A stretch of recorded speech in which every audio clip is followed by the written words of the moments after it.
Boa tarde, todos bem? Comemoraram bem as festas do dia 25 até o dia 1º? Comeram muita rabanada, farofa, arroz com lentilha? Que bom, né? Reencontrar a parentela, isso é maravilha. Terminamos mais um volume da Enciclopédia de Nossas Vidas, né, de 2018. Ganhamos um livro novo para dar continuidade nessa enciclopédia. A vida é uma enciclopédia. Enciclopédia composta de vários livros. E cada ano nós temos um livro novo com 365 páginas e 12 capítulos. Hoje estamos na 5ª página. Tomara que a escrita esteja maravilhosa, considerando que encerramos 2018 com a escrita maravilhosa. Então, uma escada traz a outra. Hoje nós vamos falar sobre isso, o livro da vida. Até fazendo um chamamento de textos evangélicos que a gente encontra em Filipenses, Marcos, em Lucas e também uma parte de João no livro das Revelações, conhecido como Apocalipse. Nós vamos fazer alguma abordagem para entender bem essa questão do livro e desmistificar esse livro. Mas primeiro, vocês estão com a filipeta aí em mãos. Eu vou colocar uma melodia para sensibilização e aí nós vamos seguir com base a partir dessa melodia com a nossa estudo de hoje, tá bom?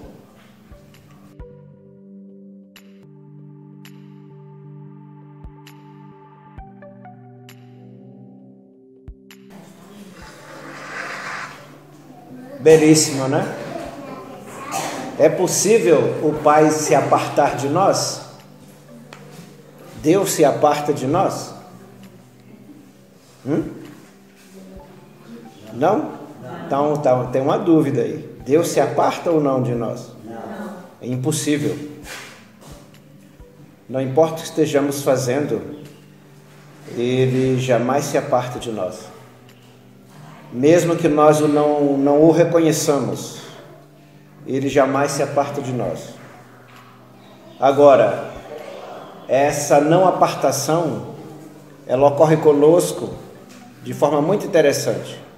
A misericórdia dele se faz manifesta em nossas vidas para que nós possamos fazer a nossa escrita, considerando sermos nós, criados por ele simples, mas como seres inteligentes, irmos evoluindo ao longo do tempo. Por isso que o tema de hoje, o livro da vida, representa essa marcha para o progresso, essa caminhada na ascensão, subindo a chamada escada de Jacó, evoluindo-se infinitamente, porque não se para jamais, mas para isso é necessário escrever em nós mesmos. Precisamos saber o que somos nós e quem somos nós, não porque outros falaram ou porque outros escreveram, mas é porque nós sentimos e pensamos e vivenciamos nós mesmos. Por isso que isso é chamado que nós somos espíritos, filhos de Deus, irmãos em Jesus, criados à sua imagem e semelhança, para que nós pudéssemos evoluir sempre. E aí, essa melodia vem nos chamar a atenção para esse processo da não apartação e que Deus nos chama pelo nome. Ele nos conhece um a um. Mas de que maneira o Criador nos conhece? Pelo fazer de suas criaturas. Os pais, por exemplo, conhecem o comportamento de cada um dos seus filhos. Os avós conhecem a característica psicológica, moral, emocional de cada um dos seus netos. A não ser que seja uma família apartada, mas aquelas que convivem, mesmo as que estão distantes e que só é possível encontrarem no período de férias, no final de ano agora que teve o Natal, né, a virada do ano que as famílias se juntam, mesmo quando se encontram, há uma percepção de entendimento por compreensão de cada um do ser. Ora, nós que somos defeituosos e falhos e que temos uma percepção mínima, jamais nos aproximaremos da percepção de Deus. É Ele que nos entende muito mais do que nós entendemos a nossa parentela. Então, os pais e mães aqui presentes conhecem seus filhos, então, evidentemente, que o Criador que criou tudo o que há, conhece as suas criaturas. Por isso que ele chama seus filhos, cada um deles pelo nome. Cada ser no universo, da estrutura que nós não conhecemos ainda, porque estamos aprisionados num planeta escola, prisão, hospital e oficina de trabalho e templo também, mas há outros planetas incomensuráveis, com criaturas num patamar muito mais adiantado que os nossos, que Deus também chama cada um deles pelo nome. Mas esse nome, Deus não o dá por Ele querer. Esse nome é dado por nós mesmos, pelo nosso pensar, o nosso sentir e o nosso agir. Então, o livro da vida é aquilo que nós vamos escrevendo ao longo das existências sucessivas, ok? Então, nós vamos ter vários volumes numa só existência, já que temos 12 capítulos com 365 páginas, numa só existência vamos escrever vários, né? Então, os presentes aqui devem ter uma enciclopédia maravilhosa só dessa existência já, considerando a idade e os anos já atravessados, e que seja uma excelente enciclopédia. Estamos ganhando um novo volume para nós fazermos a escrita. Mas o que é o livro? Antes da gente entrar no aspecto geral. Como é que nós consideramos um livro? Qualquer coisa é um livro? Alguém já viu um livro? Já? Isso aqui é um livro? Tem certeza que é um livro? Por que vocês acham que isso aqui é um livro? Hein? Tem começo, meio e fim. Já começou algumas. Tem começo, meio e fim. Ótimo. O que mais? Podemos chamar isso aqui de livro. É uma mensagem. Tem uma mensagem, né? Pode ser uma história, pode ser científica, pode ser religiosa, pode ser moral, pode ser um drama, pode ser um romance. Não é isso? Então, há uma série de elementos para serem colocados dentro disso aqui. E é um somatório de páginas, de folhas, escritas, colado, né? Alguns dizem cozido ou preso, grampeado no dorso, e numerados. Tecnicamente, só se considera o título livro a partir de no mínimo 48 páginas. O nosso, a cada ano, tem 365. Maravilha, né? Então, nesse processo, é um objeto em que há uma série de folhas numeradas, escritas, pode ser manuscritas ou datilografadas, e que tem 48 páginas, falando de história, romance, drama, ciência, religiosidade, fé também. Assim deve ser o nosso livro da vida. Ele tem suas páginas, que vão ganhando coloridos e letras, capítulos e parágrafos, de acordo com os nossos relacionamentos. Opa, entramos na vida. E o que é vida? Vita, em latim, vem a ser o quê? Especificamente tudo aquilo que nasce, cresce, reproduz, depois fenece. Mas também está relacionado com questões ligadas ao costumes e hábitos de um determinado grupo, relacionando-se estas vidas a uma estrutura de relacionamento. Vida é resultado de relacionamento, com começo, como o Paulo lembrou aqui, meio e fim. Mas não é um fim determinista, é um fim a priori, vamos dizer assim, parcial. É como se fosse umas férias, depois retornamos a ele. E há um trecho que eu quero ler aqui para não perder a qualidade, que está lá em Apocalipse 20, versículo 11 a 15. Eu vou ler para não perder a qualidade. Muitos leis acham assustadora a leitura, né? João diz assim, que ele é o escritor, né? Estava na ilha de Patmos escrevendo Apocalipse. João dizendo: depois vi um grande trono branco e aquele que nele estava sentado. A terra e o céu fugiram de sua presença. A terra e o céu fugiram de sua presença. E não se encontrou lugar para eles. Vi também os mortos, grandes e pequenos, em pé diante do trono, e livros foram abertos. Outro livro foi aberto, o livro da vida. Os mortos foram julgados de acordo com o que tinham feito, segundo o que estava registrado nos livros.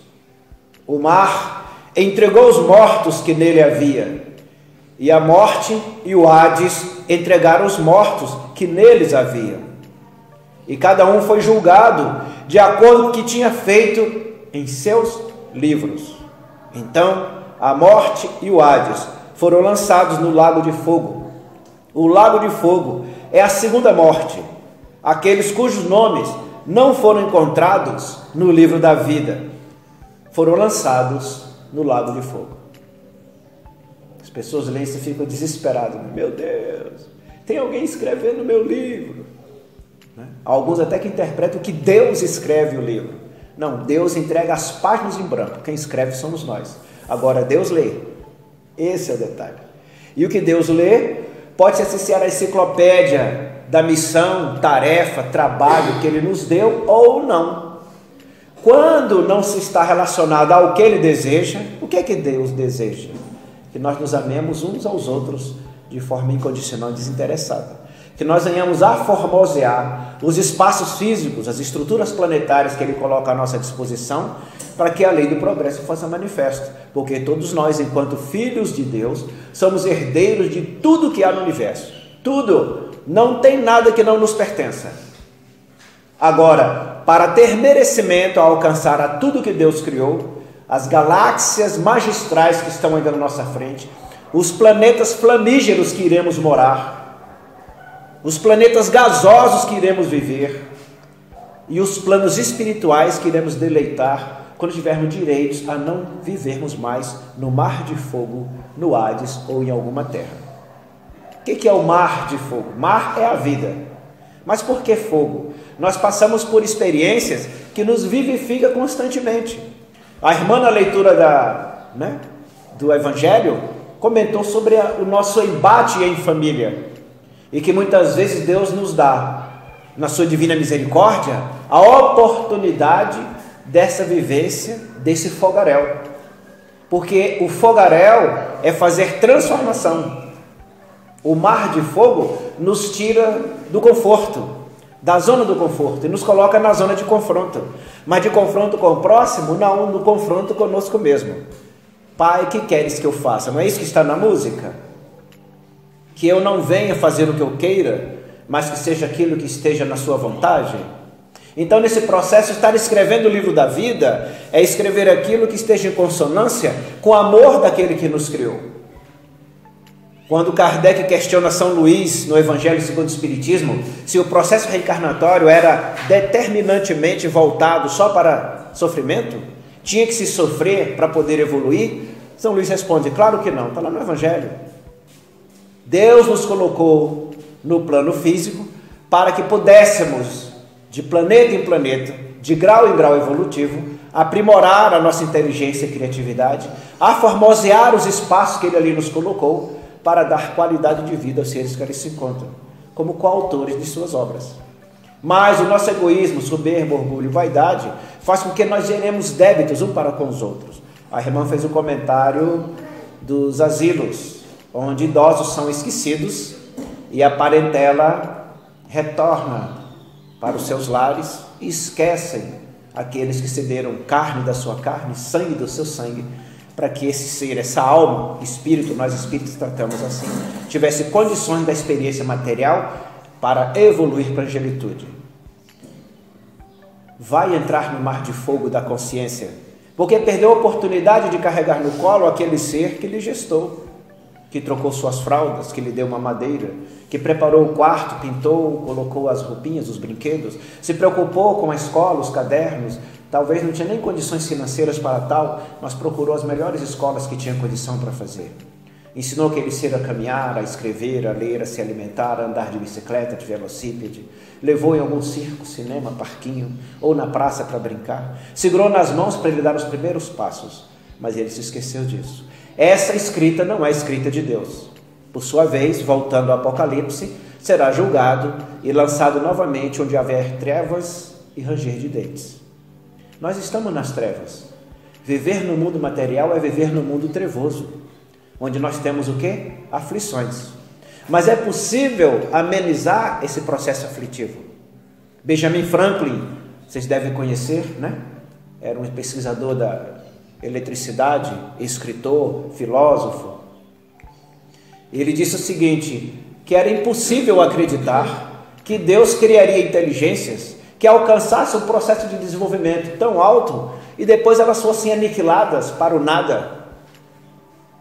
E aí ele preferia acreditar que essas inteligências iriam vivenciando novas vidas, porque teriam a oportunidade de, em cada existência, Benjamin Franklin, escrever um novo livro e fazer uma nova obra remodelada, atualizada, com um prefácio mais ajustados à nova realidade, por causa da vivência e do aprendizado anterior. Benjamin Franklin. No tempo dele nem se falava de espiritismo. Interessante. Como é que esse ser traz isso? E ele tem uma obra chamada Mensagens de Pai Abraão, que nós utilizamos alguns textos constantemente sem saber que é de Benjamin Franklin, porque ele utiliza o pseudônimo de Pai Abraão, né? Por exemplo, tempo é dinheiro. Está na obra chamada Pai Abraão, de Benjamin Franklin. Dormir cedo e acordar cedo, eis o sucesso para o trabalho, a vitória e uma vida regozijada e de benevolência e de benfazejo. Dormir e acordar cedo é o resultado. Ao mesmo tempo ele diz assim, a preguiça causa mais estrago do que a ferrugem. Também mensagens de Pai Abraão. E uma mais comum que nós ouvimos bastante é quando falamos do processo comportamental, né? Da estrutura de convivência entre nós. Então, quando ele diz o processo de que uma mão lava a outra e as duas conseguem lavar o rosto. Então, são mensagens que Benjamin Franklin, um entendido da vida, já falava do nosso relacionamento. E é muito importante que no túmulo dele está escrito, eis aqui um livro de capa dura, destruído pelos vermes, mas que a obra não está acabada, retornará fazendo uma nova obra. Como está sendo a escrita de nosso livro? Está relacionado com a vida? O que é vida? É resultado de relacionamentos. Estamos em bons relacionamentos? Ou procuramos construir bons relacionamentos? Aí nós temos a chamada desculpa do egoísta, do vaidoso e do ingrato. Não, mas a pessoa não é de bom coração, eu deixo para lá. Mas nós não estamos para tratar as pessoas de bom coração. Esse mar da vida e esse mar de fogo, esse Hades, que na linguagem grega é o processo de sofrimento que nós chamamos de umbral, os católicos chamam de inferno, de purgatório, e os evangélicos só de inferno também, queimar no mármore do inferno. Esse processo é a busca íntima de queimar em nós neurônios para criar soluções para boa convivência. Então não é a pessoa que é difícil, nós é que somos preguiçosos, ingratos, avarentos, não fazemos a obra de Deus naquela vida, porque Ele só coloca à nossa frente aqueles que nós queiramos que ajudemos a fazer uma boa escrita em nosso livro. Ora, como foi a narrativa? O livro tem um dorso que pode ser grampeado, colado ou costurado, né? O que é o dorso do livro que junta essas páginas? É o afeto, é o amor. A única coisa que nos cola enquanto humanos e que faz eclodir no processo evolutivo o princípio da nossa humanidade para a civilização, que é uma diferença enorme, tudo bem? Ser humano é uma coisa, ser civilizado é outra. Muito distante, né? Há 4.000 anos antes de Moisés, Acron escreveu assim: se reconhece o nível de uma civilização a forma que seus homens tratam suas mulheres. 4.000 anos antes de Moisés, Acron escreveu isso no Egito. Como é que as mulheres são tratadas hoje? A cada 43 segundos tem uma mulher apanhando no Brasil. Não é apanhando de bandido, de estranho não, apanhando daquela pessoa que colocou uma aliança no dedo dela, um anel de compromisso. A cada 43 segundos. Nós estamos aqui, já passou bastante tempo disso, né? Várias já apanharam e muitas estão apanhando agora. A cada 1 hora e alguns minutinhos, algumas pesquisas colocam 1 hora e 18 minutos, outras colocam 1 hora e 20 minutos. Nós vamos colocar a cada 1 hora e meia, para dar uma chance aí para alguém não agredir sua companheira. Tem uma mulher morrendo no Brasil. Não de um assalto na rua, de uma guerra, ou de uma bala perdida. Tem alguém que é humano, mas não é civilizado, trucidando sua companheira, com facadas, com martelada, com pedrada, com chute, tiro, veneno. Sem contar o que ainda no Brasil não tem, aqueles que usam palavras que diminuem o seu psiquismo, a sua moralidade, a sua fé, a sua crença, o seu jeitinho de ser, chamando ela de incapaz, de inútil. Entenderam? Uma coisa é ser humano, outra coisa é ser civilizado. O civilizado, ele não desrespeita a lei de César, dai a César o que é de César e a Deus o que é de Deus. Respeita os limites de velocidade, respeita a faixa de pedestre. Ele respeita os ensinamentos de César, que é a alimentação adequada para não ter colesterol elevado, não ter pressão alta. Ele respeita a lei de César, fazendo caminhada todos os dias. Hoje ensina 10.000 passos todos os dias para manter o corpo em boas condições. Este corpo é santuário do espírito, da alma. É onde Deus nos permite fazer o escrito do livro de nossas existências em cada fase das nossas vidas. Então, ser civilizado demora um pouco, demanda um tempo. Nem na regeneração nós seremos civilizados ainda, porque cometeremos equívocos e atrapalharemos as vidas alheias. Então, quando no início, a Vanessa cantando junto com o irmão Tim, diz assim: Senhor, nós vamos mudar a palavra, neste ano eu te peço tempo de fazer isto ou de fazer aquilo, não do meu jeito, mas apenas eu te peço graça para fazer consciencialmente o que tu queres que eu faça. Para nós escrevermos o livro da vida, precisamos estar atentos à oportunidade que Deus nos dá. Voltemos à leitura da irmã. Quem é a nossa parentela? Quem são nossos vizinhos? Quem são nossos amigos de trabalho? E principalmente, aquele que eu encontro esporadicamente, fortuitamente, de vez em quando, na vida social, no trânsito, na fila de banco, na padaria, em qualquer lugar que eu esteja. Quem são esses seres?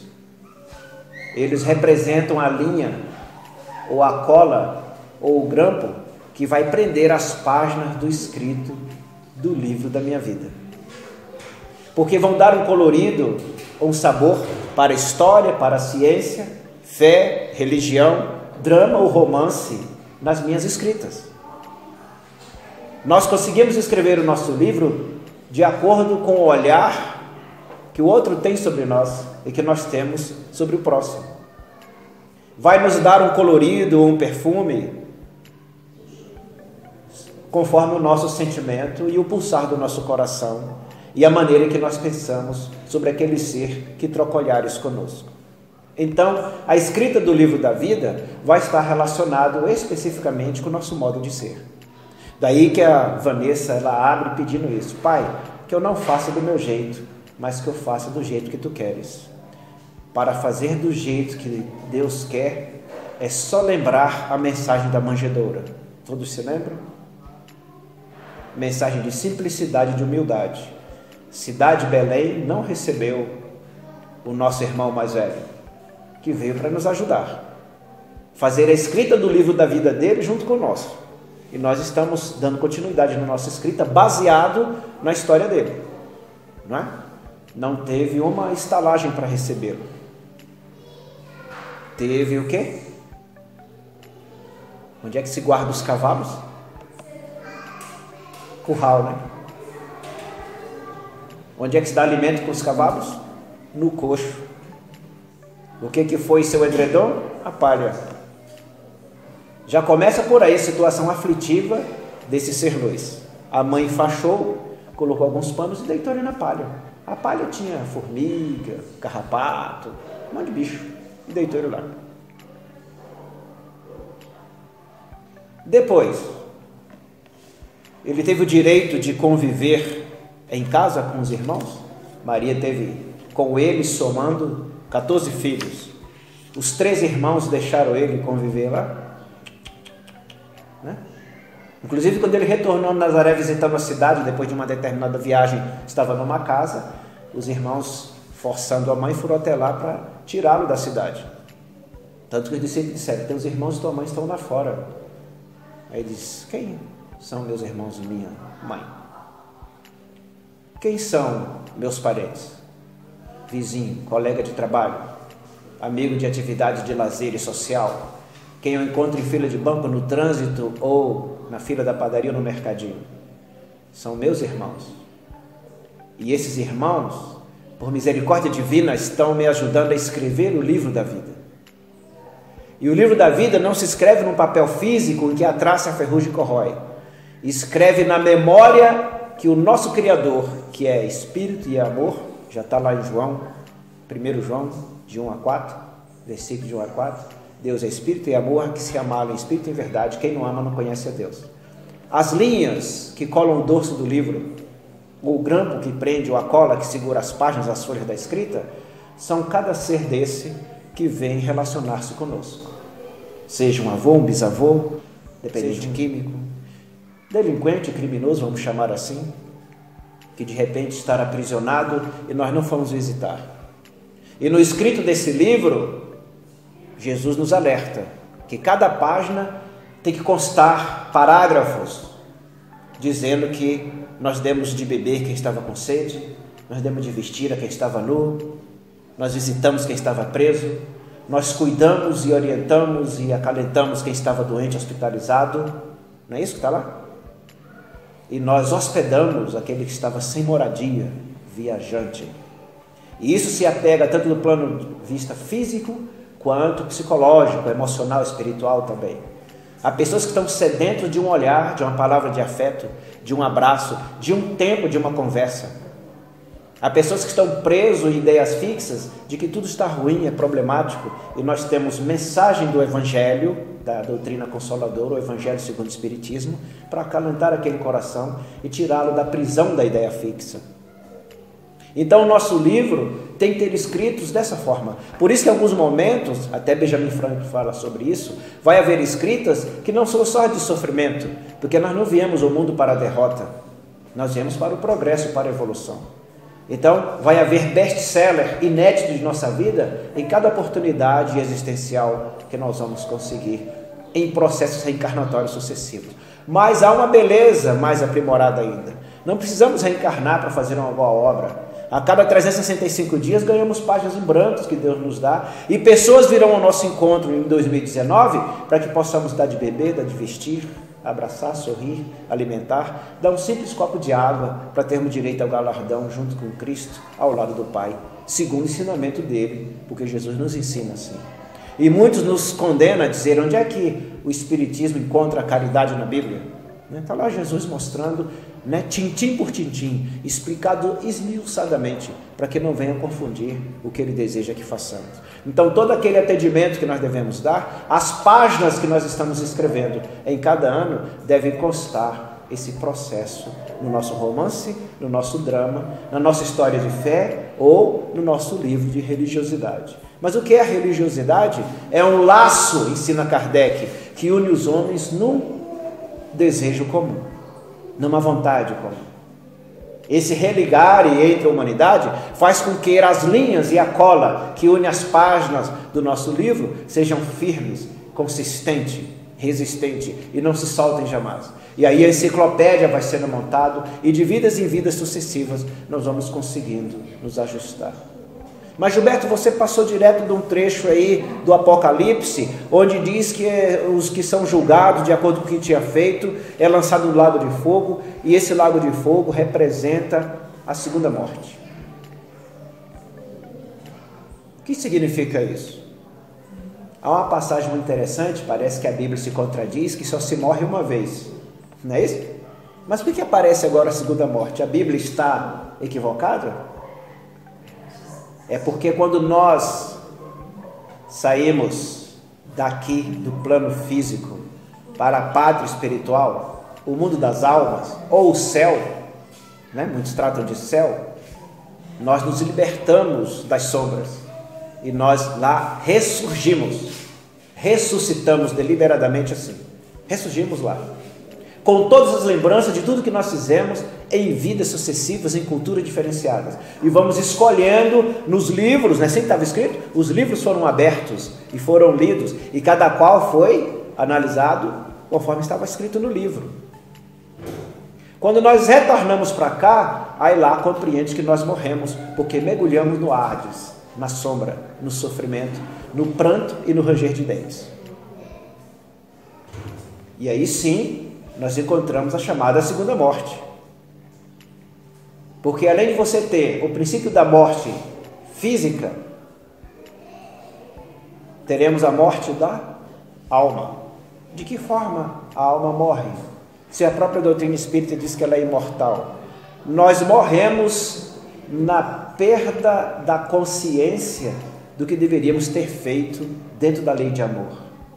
Aí ficamos milênios sobrecarregados em nós mesmos, nos torturando por termos deixado aquele idoso no asilo, que foi nosso avô, nossa mãe, nosso pai, sem visitar. Lógico, de repente não há espaço na casa, não tem segurança, pode cair, pode machucar, quebrar, tem que trabalhar. Você encontra um lugar decente para deixar aquela pessoa, mas não visitá-lo, abandoná-lo, como nós sabemos, e a irmã fez o depoimento correto, é verdade. Nós temos um amigo que cuida de idosos que são abandonados no Hospital do Gama, é impressionante.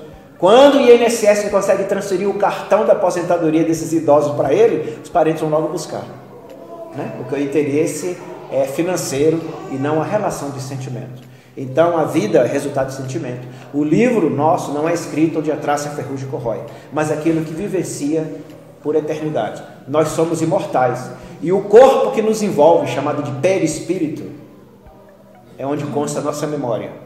Antigamente chamavam de pendrive, de HD, hoje é um cartão de memória. A nossa memória está guardada nesse perispírito. Ele contém a enciclopédia de todos os volumes escritos por nós a cada 365 páginas dos anos que nós já vivenciamos, nesta encarnação, quanto nas outras que nós vamos viver e nos que nós já tivemos vividos. Então, queridos, devemos lembrar que Deus não se aparta de nós. A presença dele na nossa vida, como é que ela se faz manifesto? No sorriso de uma criança, no sorriso de um idoso. No sorriso de um jovem, no choro de um adulto. No choro de uma criança, no choro de um idoso.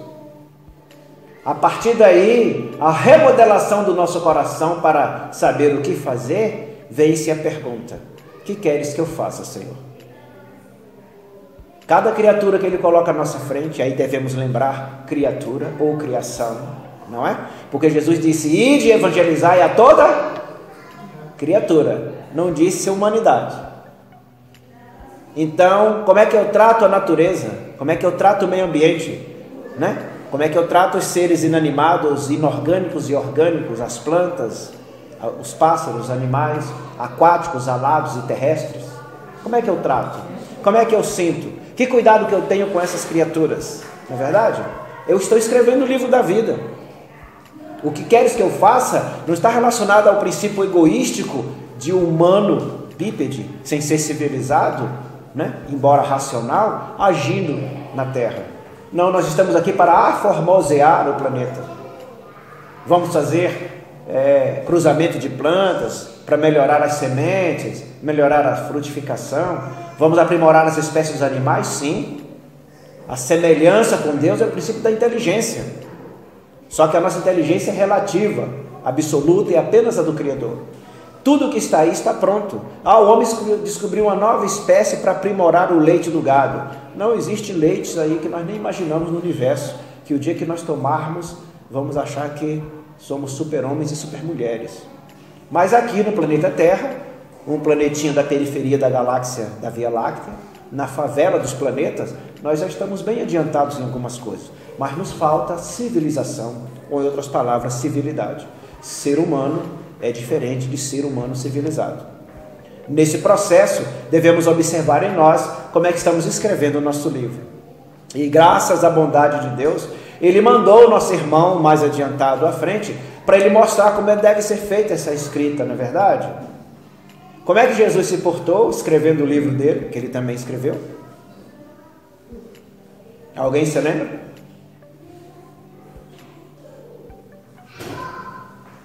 Levantando os caídos, né? Jesus sempre levantava os caídos, enxugava lágrimas, alegrava corações entristecidos, não é isso? E Ele nos pediu para fazer a mesma coisa.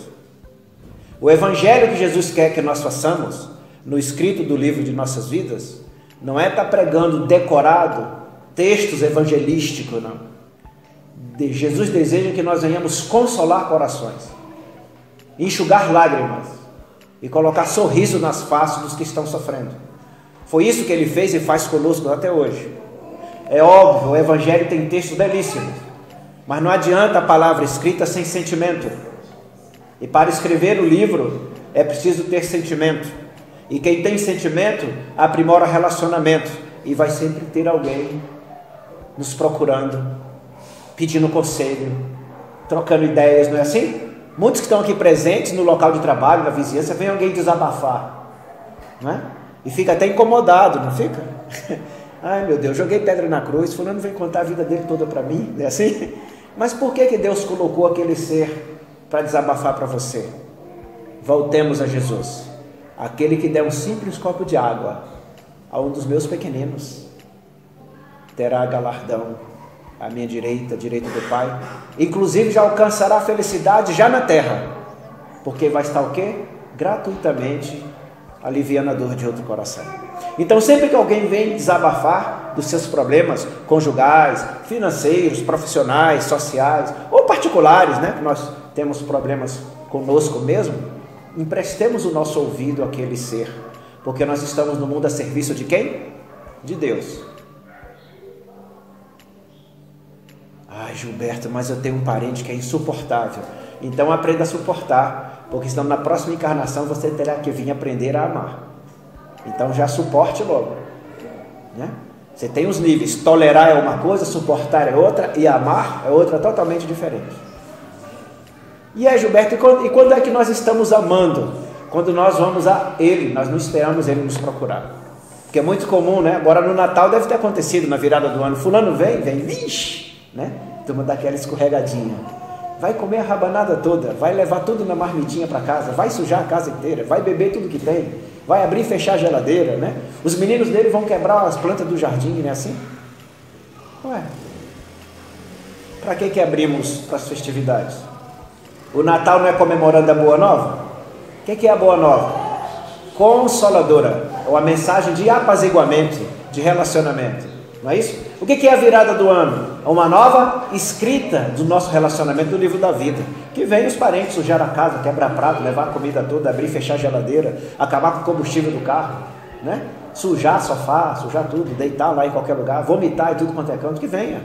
Usufrui daquilo que nós possamos doar, mas isso é pouco, porque Deus e Jesus quer que nós não doemos só coisa material, prazeres da vida que a traça, a ferrugem corrói, mas a nossa co-convivência, o nosso olhar de carinho, de compreensão, de piedade, de indulgência com todas as criaturas. Então a escrita do livro da vida nós estamos sempre fazendo, mas é necessário que o outro, Jesus mudou por uma alteridade, ele gerou aproximação, porque o outro cria distância e o próximo nos aproxima, não é verdade? O próximo é sempre aquele humano semelhante a nós que nos procura, principalmente com seus problemas de saúde, conjugal, social, psicológico, moral.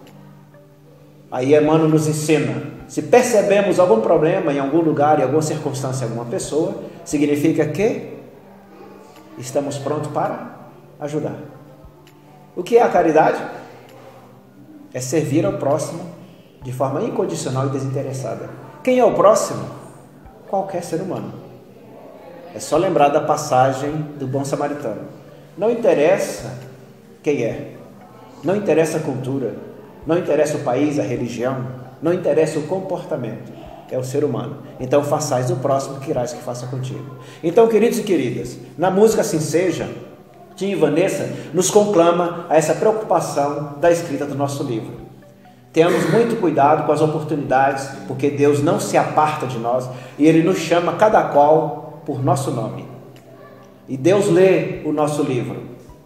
Há uma ilusão de que Ele escreve o livro da vida. Não, Ele apenas fornece o livro da vida. Agora, quando Deus vai fazer a leitura, nós nos sentimos constrangidos. Em que momento? Se nós não amamos conforme Ele deseja. Mas Deus, como Ele não nos abandona, né, nos dá nova oportunidade. Não se preocupe. Você terá uma nova vida, uma nova chance para poder refazer a escrita. onde Benjamin Franklin fazia essa referência. Vamos trazer um novo best-seller, inédito de nossas vidas, com um novo prefácio, com a nova escrita. E é interessante que esse best-seller, quando nós vamos fazer sempre um novo livro, todo bom escritor procura um grande conhecedor para poder fazer o prefácio, né? Quem é que faz o prefácio dos nossos livros? Vocês sabem? Alguém se lembra quem é o prefaciador do livro de nossas vidas? Não lembra? Jesus de Nazaré, né? O homem amor. Não importa a escola filosófico-religiosa, todos os ensinamentos que se passam de amor, de caridade, de entendimento, de melhoria, de desapego, é da escola de Jesus. Ele é o prefaciador de nossas obras. Ora, nós não temos o hábito de ler prefácio, né? Nós não lemos de prefácio. Mas o prefácio de uma obra, ela sempre coloca nos parágrafos uma ideia geral do que vai se desenvolver naquele livro, não é assim? Capítulo por capítulo. Então é simples. Vamos ler o Evangelho. Vamos olhar para Jesus. É um prefácio maravilhoso. Olhando para ele, lendo o seu Evangelho, não o Evangelho que os homens traduziram, pelo amor de Deus, mas o Evangelho que Jesus praticou. Vamos lembrar uma passagem dele? Jesus, essa mulher foi pega em equívoco, manda a lei que ela seja lapidada, apedrejada. Podemos fazer isso? Ele se ajoelha e se cala. Mas Jesus, você não vai falar nada? Moisés escreveu. Ele se levanta. Quem nunca cometeu falha nenhuma, quem está aí nessa multidão que não tem nenhuma cruz, ou seja, nenhum defeito, pode mandar pedra nela. Ele se ajoelhou. O que é o silêncio? O que é se ajoelhar? Deixai que o ser viva a sua experiência, o seu raciocínio, o seu comportamento, mas permita ele que veja em nós um ato de bondade e de indulgência, escondendo os seus equívocos. Nós temos o ato de, além de melindrar com a falha alheia, ficar espalhando o equívoco dos outros, né? Tem um outro momento, Jesus, os romanos entraram aqui na Galileia, Jesus, nos aprisionaram com as suas leis, estão nos comprometendo. Da parte que nós ganhamos, temos que doar, pagar imposto. Devemos pagar imposto? O que ele fez? Olha que prefácio lindo, né? Me dê uma moeda. O que está cunhado? O rosto de César, né? Tem obras mais antigas, é muito interessante, eu encontrei num estudo, que ele mostra o outro lado. E aqui o rosto de César, e aqui o valor da moeda. Aí ele diz, a Deus o que é de Deus e a César o que é de César. O valor que é de Deus é o amor, a indulgência, o perdão, a piedade, a compreensão no nosso relacionamento, que vida é o quê? Resultado de relacionamento. E o livro é a aproximação com o próximo. Esse princípio da romã, já abriram a romã? Está tudo grudadinho ali. Nós estamos grudados no universo, encarnados e desencarnados. As outras religiões chamam de anjos, arcanjos, serafins, querubins, não importa. Estão todos grudados igual uma romã no universo do Criador. Agora, cada semente dessa romã é que vai fazer uma escrita conforme deve se fazer. O silêncio do coração, o silêncio do pensamento, permite compreender a ação do próximo. O fato de fazer uma pergunta é saber aonde o próximo está e aonde ele quer chegar, porque senão nós vamos nos intrometer e interferir na vida alheia. E escrever o nosso livro, nós não queremos que os outros mudem o que nós estamos escrevendo. Querem que nos ajudem na escrita, mas mudar não. Por isso que Jesus me deu uma moeda. Cumpra a lei dos homens e cumpra a lei de Deus. O que é sentimento, afeto e amor pertence a Deus. Relacionem-se amoravelmente uns com os outros. Agora, aquilo que é do mundo material, cumpra-se o que está lá. E é interessante que no próprio Evangelho, lá na frente, Jesus diz assim: aquele que não consegue cumprir a lei menor, terá muito mais dificuldade de cumprir a lei maior. Se eu não sei respeitar a lei de trânsito, se eu não pago imposto, não é? Como é que eu vou amar? Se eu não sei nem cumprir a lei material, se eu não respeito a faixa de pedestres, limite de velocidade, se eu não me alimento adequadamente, se eu não faço exercícios físicos, se eu não durmo a noite de sono adequado, que César, a nossa ciência, ensina tudo isso. Se eu não cumpro isso, quanto mais a lei do Criador, que é a lei maior. Então, no escrito do livro da vida, pensemos em 2019, como é que está sendo essa escrita. Ela tem o lado da vida material, que é uma conquista por um esforço, e tem o lado da escrita pelo mundo moral, espiritual, que é por merecimento, que é sentimento. Vamos sentir, em todos os atos da vida vamos sentir, seja atividades material, seja atividades emocionais, morais, espiritual, psicológica. Mas olhemos um para os outros, como se estivéssemos olhando para dentro de nós. mas nós só conseguiremos fazer isso se o prefaciador de nossas vidas estiver à frente de tudo. Senhor, que em 2019 eu não faça do jeito que eu quero, mas sim do jeito que Tu desejas. E aí nós devemos sempre perguntar, em qualquer circunstâncias aflitivas, o que queres que eu faça? Mas Gilberto, circunstâncias aflitivas? Sim, porque estreita é a porta para se evoluir. E Jesus deixou bem claro que muitos vão tentar entrar por essa porta. Olha que interessante. Tem uma passagem que ele diz: porta larga leva à perdição, porta estreita leva à evolução, ao crescimento. Mas ele em outro momento diz: e muitos perderão por ela. Mas tem outra passagem que ele chama atenção. Durante o escrito do nosso livro, nós vamos sentir recrudescer as dificuldades, porque vai se estreitando as opções, porque nós não queremos mais quinquilharias, nós não vamos mais atrás de pirulitos, nós vamos para coisas que nos levam o quê? Para a eternidade. O caminhar é diferente. No mundo material se torna estreito, porque o processo de relacionamento no mundo material é diferenciado, é um balcão de negócio. Vocês observam as religiões materialistas, elas pedem para pagar algo para Deus para você receber algo em troca. Deus não é banqueiro, Deus não é empresário, Deus é amor, está lá em João, não é isso? Então, se a vida é resultado de relacionamento, que não façamos dela um balcão de negócio, não façamos da nossa parentela coisa utilitarista, não coisifiquemos as pessoas, não façamos do nosso trabalho algo utilitarista. Mas Gilberto, você não está se equivocando? Dai a César o que é de César e a Deus o que é de Deus. É um somatório. Eu posso, no ganho material da vida financeira, usar o amor de Deus naquilo que eu faço, como professor, como motorista, como padeiro, como manicure, como dona de casa, como diarista, como pintor. Fazer com amor. O que é fazer com amor? Fazer como se fosse para mim. Façais ao próximo que graça que faça contigo. Então, queridos, que nós possamos, enquanto criatura de Deus, perceber que Ele não se aparta de nós. E lembrando a mensagem evangelística da nossa escola, que o Espírito de Verdade nos diz, né? Aos mais capazes, os postos mais difíceis. Em 2019, não teremos facilidades em nossas vidas, principalmente que estão buscando segurar na mão de Deus. As aflições emocionais e sentimentais serão enormes. E nós, cristãos da escola Rede Viva do Evangelho Primitivo, vamos ser procurados por aqueles que estão viajando, aqueles que estão presos, aqueles que estão adoentados, aqueles que estão perdidos, ou a maioria que se encontram em sede de amor.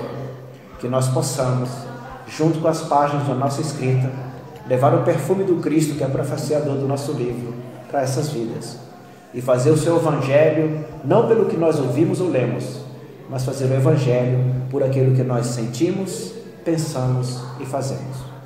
Que o amor de Deus e a paz de Jesus estejam em todos os corações, hoje e sempre.